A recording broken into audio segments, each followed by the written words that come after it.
기도하고 있습니다. 야고보서의 배경은 이제 핍박당하는 상황이라고 이렇게 얘기했습니다.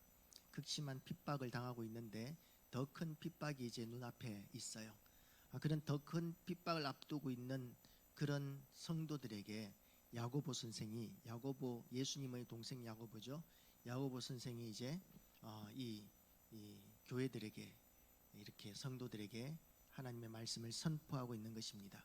그런 선포하는 말씀 가운데 이제 우리가 2절에서는 여러 가지 시험을 당하거든 온전히 기쁘게 여기라. 이는 너희 믿음의 시련이 인내를 만들어내는 줄 알미라. 인내를 온전히 이루라. 이렇게 권면을 했어요. 그리고 시험에 빠지면 너희 중에 누구든지 지혜가 부족하거든 시험 가운데서 후히 주시고 꾸짖지 아니하시는 하나님께 구하라. 지혜를 구하라고 말씀하셨죠. 시험을 벗어나는 데 있어서 이 세상을 바꾸어 달라고 구하는 것이 아니고, 나라를 바꾸어 달라고 구하는 것이 아니고 지혜를 달라고 하나님 앞에 구하라고 이렇게 이야기합니다. 그리고 기도할 때는 믿음으로 구하고 조금도 의심하지 말고 기도하라고 그러죠. 그리고 의심하는 자는 마치 바람에 밀려 요동하는 바닷물결 같다 그랬어요. 바다가 얼마나 큽니까? 그 큰 바다가 바람에 따라서 크게 파도가 일기도 하고 잠잠해지기도 하는데, 이렇게 환경에 따라서 바람에 따라서 왔다 갔다 하는 신앙은 뭐라고 이야기하고 계시느냐 하면, 이런 사람은 무엇이든지 주께 얻기를 생각하지 말라고 이렇게 이야기합니다. 그래서 요동치 않는 믿음, 흔들리지 않는 견고한 믿음을 가져라고 말씀하십니다. 이런 사람들이 하나님으로부터 아무것도 받지 못하는 이유가 뭐라고 말씀하시느냐 하면, 두 마음을 품어 모든 일에 정함이 없는 자이기 때문이라고 말씀하고 있습니다. 8절 말씀이죠. 두 마음을 품어 모든 일에 정함이 없는 자로다. 두 마음을 품는 자들은 하나님께서 기뻐하시는 마음이 아니라는 것이죠. 이스라엘 백성들이 가나안 땅에 들어갔을 때 하나님을 계속 섬겼습니다. 그런데도 불구하고 하나님의 진노를 받았던 가장 중요한 원인이 뭐냐 하면, 하나님과 겸하여서 바알과 아세라와 다른 모든 우상들을 섬겼기 때문이었죠. 신약에 와서는 하나님과 물질을 겸하여서 섬길 수 없다라고 이렇게 말씀하셨습니다. 욕심이 잉태한 즉 죄를 낳고 죄가 장성한 즉 사망을 낳느니라. 세상을 사랑하는 욕심, 물질에 대한 욕심, 이런 것들이 두 마음이 되는 것이죠. 하나님께 향한 마음과 또한 세상을 향한 마음, 이런 두 마음을 품게 되면 어떻게 되느냐 하면, 하나님으로부터 조금도 좋은 것을 전혀 얻을 생각, 기대조차 하지 말라고 이렇게 말씀하고 계시는 것입니다. 그래서 그렇게 하나님으로부터 아무것도 얻을 수 없는 신앙생활을 하는 사람들은 곧 이제 어떤 상태에 빠지게 되느냐 하면, 신앙생활이라는 게 아무런 유익이 없구나, 별 도움이 되는 게 아니구나, 이런 생각에 빠지게 됩니다. 신앙생활 해봤자 우리한테 별 유익도 안 되고 도움도 안 되고, 이게 괜히 인생을 낭비하고 시간을 낭비하고 노력을 낭비하는 게 아닌가, 그런 낙심에 빠지게 되고 시험에 빠져들게 되는 것이죠.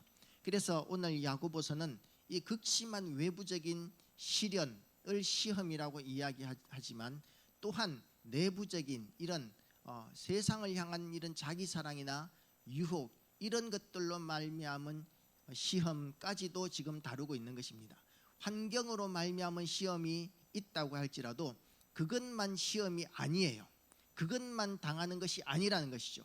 우리가 겪는 모든 시험들은, 모든 고난들은 이 외적인 시험과 내적인 시험들을 겸하여 받게 되는데, 그런 모든 것들을 빈틈없이 우리가 준비하지 않으면 그러면 어느 한쪽에 넘어지게 됩니다. 외적인 시험을 우리가 극복하고 이기고 감당하게 될지라도 내부적인 유혹을 감당하지 못하면 똑같이 넘어지는 것입니다. 그렇기 때문에 이 야고보 사도는 극심한 시험에 빠지게 되어 있는 초대 교회와 성도들에게 이렇게 두 마음을 품지 말라고 이렇게 이야기하고 있는 것이죠. 두 마음, 이 두 마음이 뭘까요?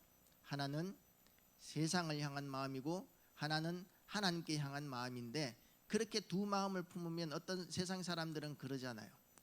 우리 집사람은 교회 다니고 우리 어머니는 절에 다니니까 어느 쪽이든지 있는 쪽이 그 진리인 쪽이 있을 테니까 그러면 나는 천당을 가든지 극락을 가든지 둘 중에 하나는 간다고 치맛자락만 붙들면 되니까 그렇게 이야기하시는 분들이 있는데 하나님께서는 용납하지 않는 하나님이시죠.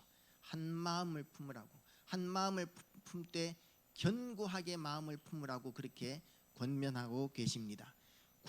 견고하게 마음을 품어야 하는데, 그런데 왜 이렇게 견고하지 못하느냐 하면 우리의 믿음이 그렇게 너무 안이하기 때문에 그래요. 우리의 신앙이 얼마나 귀한 것이고 우리의 그 구원이 얼마나 존귀한 것인지에 대한 개념이 없으니까 그냥 세상 물결이 흔드는 대로, 바람이 부는 대로 우리가 쉽게 그렇게 흔들리는 연약한 존재가 된다는 것이죠. 우리가 얼마나 존귀한 자인지 우리가 알아야 합니다. 우리가 얼마나 하나님으로부터 큰 은혜를 받은 존재들인지를 알아야 합니다. 우리가 어떤 존재였습니까? 성경에서는 이렇게 이야기합니다. 우리가 아직 죄인 되었을 때 하나님께서 우리를 위하여 독생자 예수 그리스도를 죽이시기까지 우리를 사랑하셨다고 그렇게 이야기하고 있습니다. 우리가 아직 죄인 되었을 때 우리를 구원하셨어요. 예수 그리스도 십자가로 우리가 아직 죄인 되었을 때 구원하셨습니다. 의인을 위해서는 수고하고 죽는 자들이 있지만, 희생하는 자들이 있지만, 죄인을 위해서 하나님께서는 독생자 예수 그리스도를 우리를 위해서 죽여 주셨다는 말이죠. 그렇기 때문에 얼마나 큰 사랑인지 모릅니다. 그리고 그 한 사람 한 사람의 생명을 예수님께서는 온 천하보다 귀하다고 말씀하셨어요. 그리고 요한복음 1장에서는 영접하는 자, 곧 그 이름을 믿는 자들에게는 하나님의 자녀가 되는 권세를 주셨다라고 말씀하셨습니다. 얼마나 존귀합니까? 우리가 대통령의 아들도 아니고 그 왕자도 아니고 우리가 하나님의 자녀가 된다는 것이죠. 얼마나 존귀합니까? 얼마나 높습니까? 하나님께서 우리를 그렇게 존귀하게 하시고 높이시고 사랑하시고 은혜를 베풀어 주셨습니다. 우리가 아직 죄인 되었을 때에 그 지존하신 독생자이신 예수 그리스도께서 십자가에 못 박혀 죽으시면서까지 우리를 그렇게 사랑하시고 구원하셨기 때문에 그 구원은 말로 다 할 수 없는 존귀한 것이고, 우리의 신분은 세상에서는 어떻게 평가할 수 없는 너무나 높은 신분으로 하나님께서 높이셨습니다. 하나님께서 그렇게 높이셨습니다. 세상의 어떤 평가도 사람의 존재를 그렇게 높이 평가하는 방법이 없습니다. 우리가 중세 이후로, 중세 시대에는 카톨릭의 그런 폐해들 때문에 이제 카톨릭을 적대시하면서 정교 분리 이런 운동들이 많이 일어나고 인본주의 운동들이 많이 일어났었습니다. 사실은 그 카톨릭 시대, 중세 암흑 시대가 사실 신본주의가 아니었죠. 그 카톨릭이 장악하고 있는 중세 암흑 시대에는 성도들이 성경을 못 갖고 있게 했었어요. 성경을 가지고 있으면 이단으로 몰아서 죽였었습니다. 그러니까 중세 암흑 시대도 사실은 하나님과 단절된 시대였지 신본주의적인 시대라고 볼 수 없는 것이죠. 그런데 이 로마 카톨릭의 타락한 치하에 있었던 종교 사람들이 이제 종교개혁자들이 아니고 그 시대 그 계몽주의라는 것을 운동을 하면서 이제 인본주의 운동들을 한 것이죠. 그런데 인본주의로 들어간다 할지라도 사람의 가치를 하나님이 인정해 주시는 것처럼 그렇게 존귀하게 인정해 주는 그런 사상이 없습니다. 사람이 가장 존귀하게 인정받을 수 있는 유일한 길은 하나님 앞에 나가는 거예요. 하나님께서 우리를 그렇게 높이시고 존귀하게 여기시고 인정해 주셨습니다. 그러면 우리가 그걸 붙들어야 되는 것이죠. 하나님께서 나를 지극히 높이셨구나, 지극히 사랑하시는구나. 그렇기 때문에 내가 세상에서 조금 가진 것이 없다 할지라도, 세상에서 좀 대접을 못 받는다 할지라도, 무시를 당한다 할지라도 우리가 요동치 말아야 합니다. 하나님께서 인정해 주시는 것이 절대적인 인정이에요. 세상이 인정해 주시는 것은 잠깐 있다가 지나가는 것입니다. 그런데 우리가 왜 요동하느냐 하면 세상의 것이 영원한 것인 줄 알아요. 세상의 것이 더 큰 것인 줄 알아요. 세상의 것이 더 좋은 것인 줄 알아요. 그리고 우리가 받은 구원이 얼마나 엄청난 것인지에 대해서 인식하지 못하고 잊어버리는 것입니다. 그렇게 되면 자꾸만 이 바람에 요동하는 물결과 같은 신앙이 될 수밖에는 없습니다. 그렇게 우리가 견고하지 못한 이유가 바로 우리의 그런 신앙이 얼마나 존귀한 것이고 우리가 받은 구원이 얼마나 귀한 것인지 우리가 잘 인식하지 못하고 있기 때문이죠. 자, 9절 말씀을 보면 6절 말씀과 도무지 연관이 안 되는 것 같아요. 두 마음을 품어 모든 일에 정함이 없는 자로다. 그래 놓고는 9절에서는 낮은 형제는 자기의 높음을 자랑하고 부한 자는 자기의 낮아짐을 자랑할지니 이는 그가 푸르의 꽃과 같이 지나감이라 하고 이렇게 이야기합니다. 이걸 연결이 안 되는 것 같지만 이유가 있어서 기록하지 않았겠습니까? 이 귀한 성경에 하나님의 말씀으로 이렇게 기록한 이유는 이유가 있는 거예요. 왜냐하면 이 야고보서가 기록하고 있는 이 편지를 받아드는 교회들의 문제점이 이런 형편에 따른 차별이 있는 교회들이 많았다는 거죠. 형편에 따른 차별. 그러니까 교회 안에서도 부유한 사람은 오면 환영을 하고 존귀한 자리에 앉히고 또 가난한 사람들은 오면 말석에 앉히고 그리고 성찬식을 할 때에도 성찬식에 음식들은 부유한 사람들이 주로 가져오지 않겠습니까? 가난한 사람들은 뭐 가져올 게 없겠죠. 그러면 부유한 사람들이 가져와서 부유한 사람들끼리 그냥 나눠 먹고 말고 가난한 사람들은 이 제대로 얻어먹지 못하는 이런 경우들도 생기는 거죠. 초대교회가 정말 은혜로운 교회였지만 지금 우리가 보기에도 말도 안 되는 그런 부패한 부분들도 사실상 현실적으로 있었다는 말이죠. 그리고 이 부유한 자들에게 대해서 그 당시에는 그렇게 하나님께서 인정하시는 선한 방법으로 그렇게 물질을 모은 사람들이 아닌 것 같아요. 그러니까 이 야고보서를 통해서 이 부유한 자들에게 대한 책망들을 하고 있는 것이죠. 세속적인 정신이 교회에 들어오는 것은 초대교회 때부터 있던 일이었었습니다. 지금도 그런 일들이 너무 많기 때문에 모 교회에서는 차관 출신이 차량 안내를 한다고 그런 걸 자랑거리로 삼아요.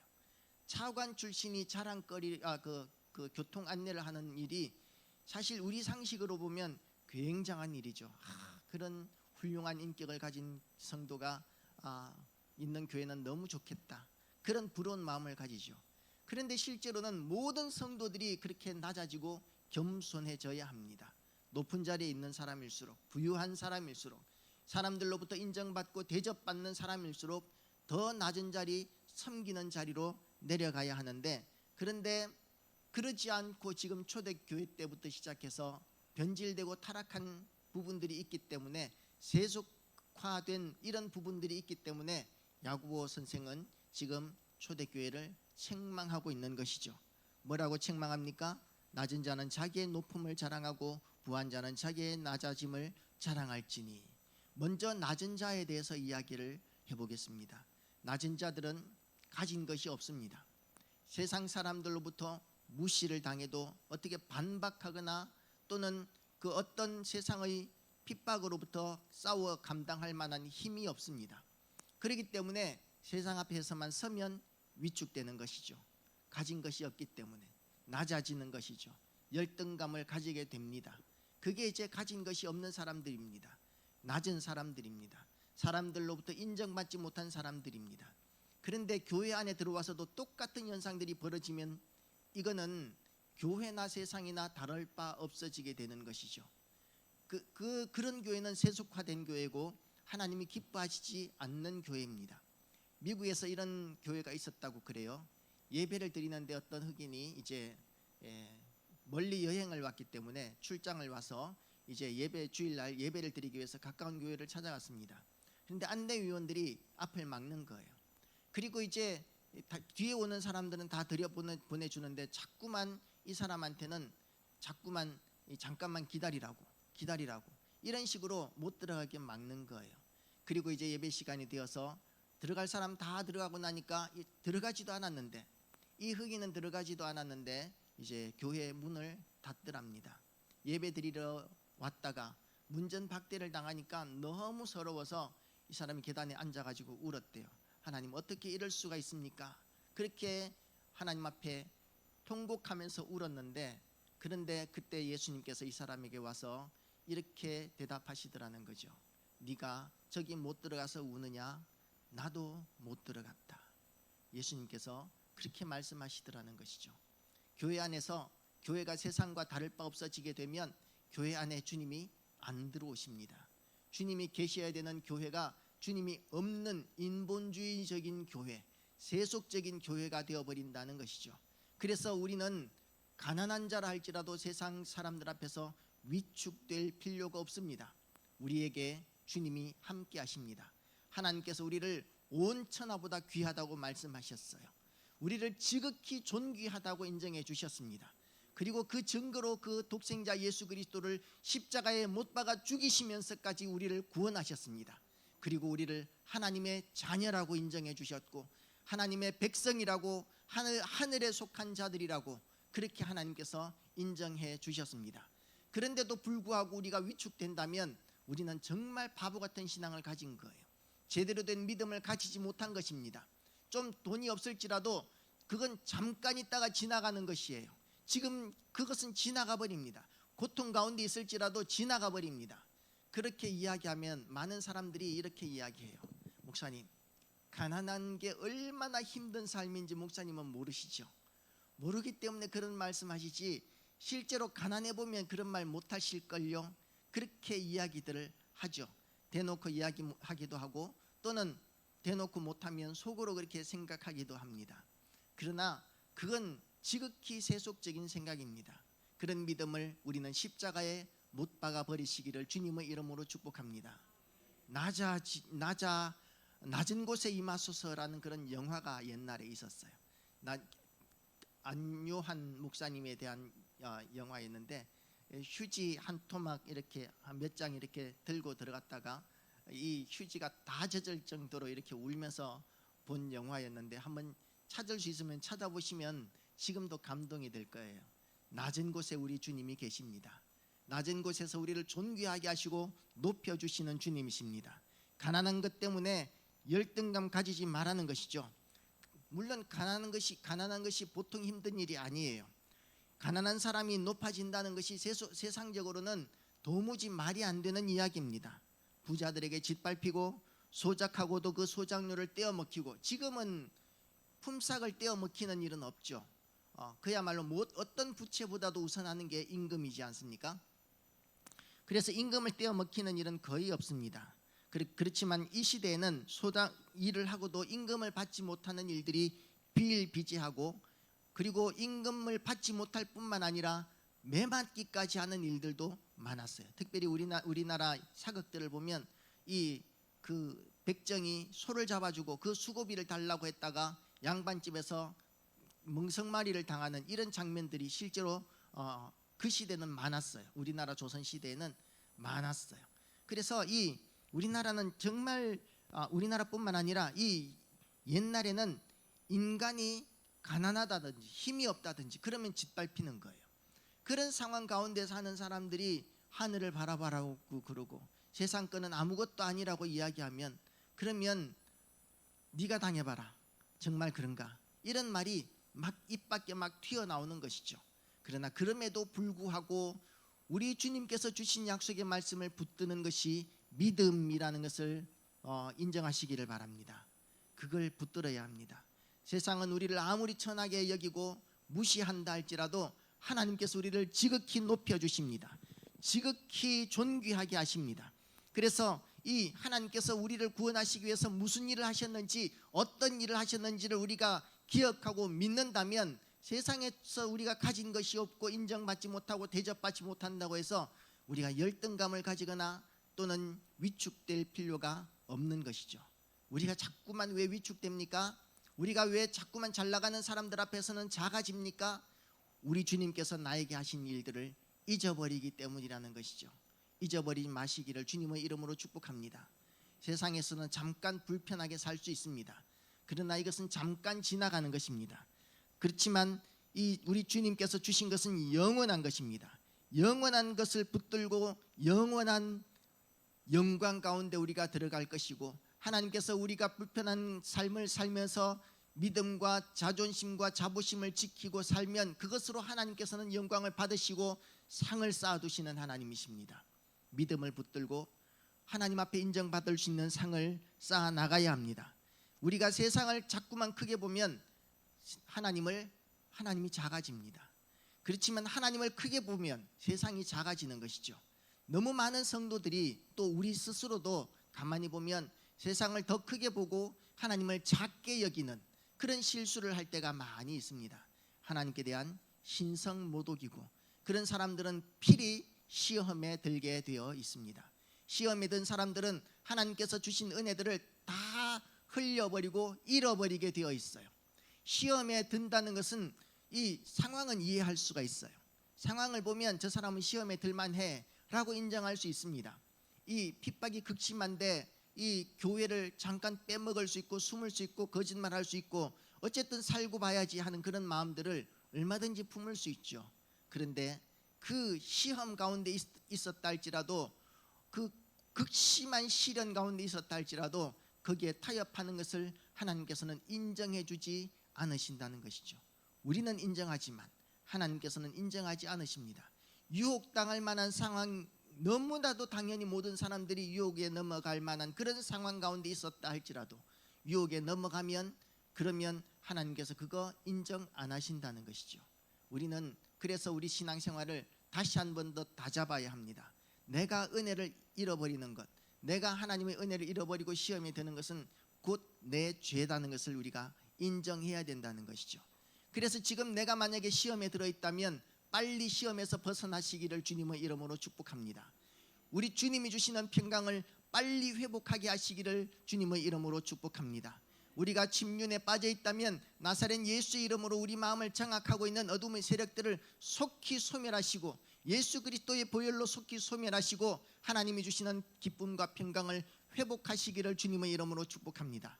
인간적으로는 이해할 만해라는 거기에 우리가 타협하지 마시고 정말 우리가 작심하고 하나님의 은혜만을 바라보고 하나님만 붙드는 그런 견고한 신앙을 가지게 되시기를 주님의 이름으로 축복합니다. 물질이 우리를 넘어뜨리지 못해요. 환경이 우리를 넘어뜨리지 못해요. 그런 것들에게는 그런 능력이 없습니다. 그런데도 불구하고 그런 능력이 있는 것처럼 보이는 이유가 뭐냐 하면 우리의 마음이 거기에 동조하기 때문이라는 것이죠. 우리의 마음을 그들에게 틈을 주지 마시기를 주님의 이름으로 축복합니다. 오직 주님만 바라보시고 주님께서 우리를 위해서 어떤 일을 하셨는지를 기억하고 주님께서 우리를 얼마나 높이셨는가를 기억하고 그리고 세상이 주는 모든 유혹이나 핍박이나 환난이나 어떤 권세라 할지라도 가볍게 넘기시기를 주님의 이름으로 축복합니다. 사람이 감당치 못할 시험 당함을 허락지 아니하시고 시험 당할 즈음에 또한 피할 길을 내신다 그런 고백이 있지 않아요?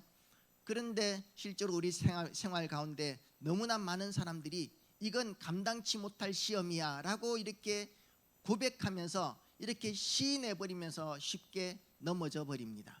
감당치 못할 시험은 없다는 말씀을 붙들어야 합니다. 객관적으로 보면 감당치 못할 시험들이 널리고 널렸어요. 객관적으로 보면. 그렇지만 하나님께서 그건 네가 감당할 만한 시험이야 라고 인정하셨기 때문에 우리가 주신 것이라면 감당할 수 있다고 믿으셔야 합니다. 환경은 믿을 수 없는, 감당할 수 없는 시련이고 감당할 수 없는 시험이라고 이렇게 객관적으로 누가 인정해 준다 할지라도 그러나 주님께서 감당치 못할 시험 당함을 허락지 않는다고 말씀하셨으면 내가 당하고 있는 이 감당할 수 없는 시험들도 이길 수 있는 시험이라고 우리가 하나님의 말씀을 붙들어야 한다는 것이죠. 그게 믿음입니다. 하나님께서는 우리의 믿음을 달아보십니다. 그냥 우리가 고백한다고 그 입술의 고백을 그대로 믿지 않으세요.